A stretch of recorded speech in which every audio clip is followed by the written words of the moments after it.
Weeks after a man vanished in the Alaskan wilderness, state troopers spotted a chilling sign in the snow.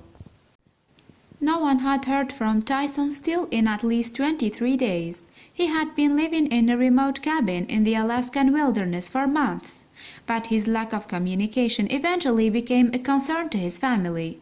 So, after being alerted, the authorities went in search of Steele, only to discover a chilling message that he had left in the snow. A helicopter was deployed to check on Steele. Video footage captured on the chopper reveals the frozen landscape that Steele had been contending with for 23 days up until that point. Flying over Steele's plot, it appeared all that remained of his homestead was its metal framework. Of course, there was no telling what kind of state the authorities would find Steele in. There was even a chance that he may have succumbed to the cold and died. That's when the helicopter crew noticed a sign stamped into the snow which, for all they knew, could have been Steele's final message to the world. Steele's cry for help simply read SOS. In his desperation to be located, he had pummeled the letters into the thick snow, and he had used charcoal from his fire to make them more noticeable from the air. The result was a message too large for the state trooper to miss, but had they arrived in time to save Steele?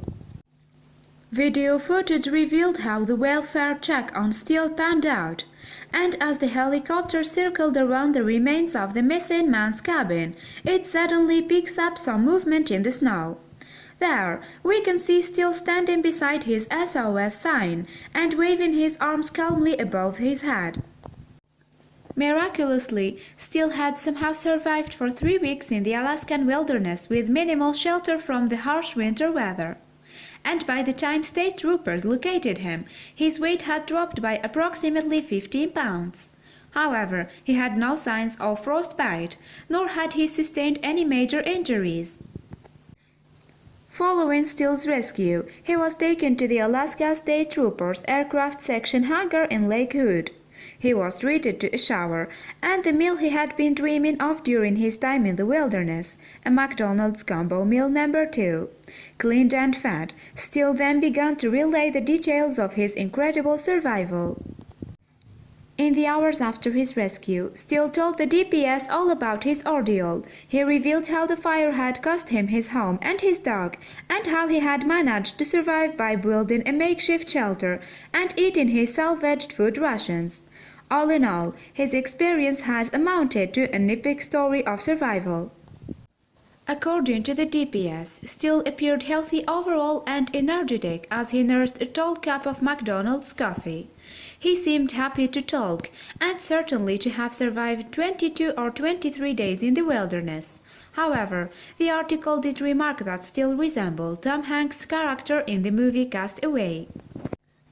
After his 3-week stretch in the wild, Steele explained that he planned to return to Utah and regroup. He told the DPS, "I'm probably going to go back home to Salt Lake City, to my family." No doubt remembering his beloved Phil, Steele said of his parents, "They have got a dog, and that would be some therapy." Following Steele's ordeal, he returned to Utah and was soon reunited with his family, and together they belatedly celebrated the holidays, as they had been disrupted by the adventurer's silence. His father told the Deseret News how Steele had told him, "If you don't mind, I want to have a Christmas morning." Speaking of the reunion she had enjoyed with her son, Steele's mom added, "I'm just so grateful. My heart is so full that he is here." However, it seems that Steele's ordeal hadn't put him off his isolated way of living for long. So, he vowed that he would return to his plot in Alaska, explaining to the DPS that "this is my home."